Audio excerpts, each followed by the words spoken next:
KS. அழகிரி அவர்கள் உரையாற்றுவார்கள்.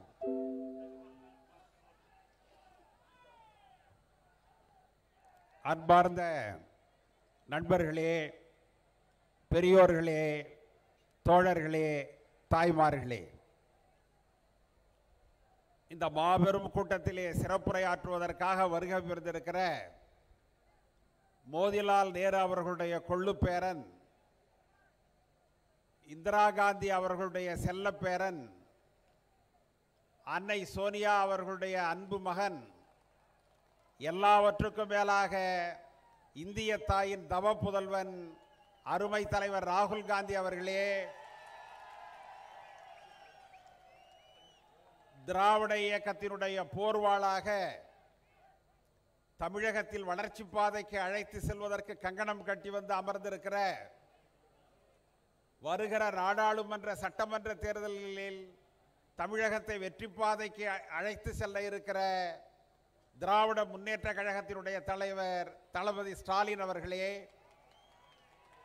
ஐயா வீரமணி அவர்களே, புரட்சி புயல் வைகோ அவர்களே, மார்க்சிஸ்ட் கம்யூனிஸ்ட் கட்சியினுடைய செயலாளர் பாலகிருஷ்ணன் அவர்களே, இந்திய கம்யூனிஸ்ட் கட்சியினுடைய செயலாளர் முத்தரசன் அவர்களே,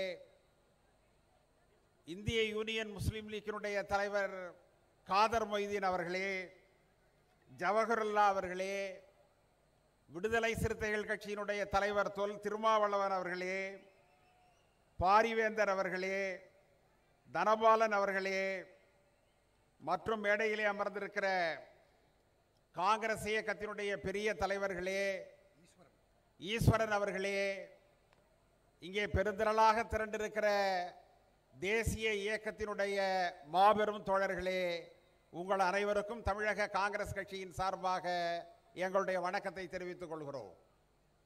நண்பர்களே, இந்த நாட்டினுடைய வளர்ச்சிக்காக, இந்த நாட்டினுடைய மேம்பாட்டிற்காக அன்பு தலைவர் ராகுல் காந்தி அவர்கள் தலைமையிலே அகில இந்திய அளவில் ஒரு அணி அமைக்கப்பட்டிருக்கிறது. அந்த அணியினுடைய தமிழகத்தினுடைய தலைவராக திராவிட முன்னேற்ற கழகத்தினுடைய தலைவர் ஸ்டாலின் அவர்கள் தலைமையிலே மதசார்பற்ற அணியை நாம் இங்கே அமைத்திருக்கிறோம். இந்த மதசார்பற்ற அணி இந்த தேர்தலிலே வெற்றி பெற வேண்டும். காரணம் என்னவென்று சொன்னால், நாம் பிரதமராக வர வேண்டும், நாம் முதலமைச்சராக வர வேண்டும் என்பதெல்லாம் இரண்டாம் நிலை. முதல் நிலை என்னவென்று சொன்னால், டாக்டர் அம்பேத்கர் அவர்கள் இயற்றிய இந்த அரசியல் சட்டம் காப்பாற்றப்பட வேண்டுமா? இந்தியாவில் அனைத்து மொழிகளும் பேசுகிறவர்கள் சமமாக வாழ வேண்டுமா? இந்தியாவில் இருக்கிற எல்லா மதங்களை சார்ந்தவர்களும் சம உரிமையோடு தங்களுடைய கடவுளை வழிபட வேண்டுமா? மனிதன் என்ன உண்ண வேண்டும் என்பதற்கு வித்திடாமல் அவன் எதையும் சாப்பிடுவதற்கான அனுமதி கிடைக்குமா? இந்தியாவினுடைய கலாச்சாரம் பாதுகாக்கப்படுமா? இவைகளெல்லாம் வேண்டும் என்று சொன்னால் மதசார்பற்ற நம்முடைய கூட்டணி ஆட்சிக்கு வர வேண்டும். இவைகளெல்லாம் வேண்டாம். ஒற்றை ஆட்சி முறை வேண்டும், ஒரே மதம் வேண்டும், ஒரே மொழி வேண்டும், ஒரே கலாச்சாரம் வேண்டும் என்று சொன்னால் RSS பாரதிய ஜனதா ஆட்சி வரலாம். நண்பர்களே, வைகோ அவர்கள் சொன்னதை போல தலைவர் ராகுல் காந்தி அவர்களுடைய எந்த கேள்விக்கும் மோடியால் இதுவரை பதில் சொல்ல முடியவில்லை.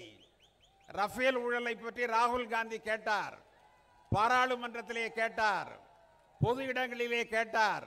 ஆனால் இதுவரைக்கும் மோடியால் அதற்கு பதில் சொல்ல முடியவில்லை. இதுதான் பாரதிய ஜனதாவினுடைய அரசாங்கம், இதுதான் பாரதிய ஜனதாவினுடைய அரசியல். எனவே தேசிய தோழர்களே, திராவிட முன்னேற்ற கழக தோழர்களே, இந்த நிகழ்ச்சிக்கு வருகை புரிந்திருக்கிற நண்பர்களே, இவை முழுதும் சோராதிருந்து கடுமையாக உழைத்து எறும்பை போல செயல்பட்டு ஒவ்வொரு வாக்காக கொண்டு வந்து நாம் சேகரிப்போம் என்று சொன்னால் 40 தொகுதிகளிலும் நம்முடைய அணி வெற்றி பெறும். அந்த அணி வெற்றி பெற்று இந்தியாவினுடைய பிரதமராக ராகுல் காந்தி அவர்களும், தமிழகத்தினுடைய தலைவராக முதல்வராக ஸ்டாலின் அவர்களும் வர வேண்டும் என கேட்டு இவ்வளவு மாபெரும் கூட்டத்தை ஏற்பாடு செய்த இந்த பகுதியில் இருக்கிற காங்கிரஸ் தேசிய தோழர்களுக்கு நன்றி சொல்லி விடைபெறுகிறேன். நன்றி.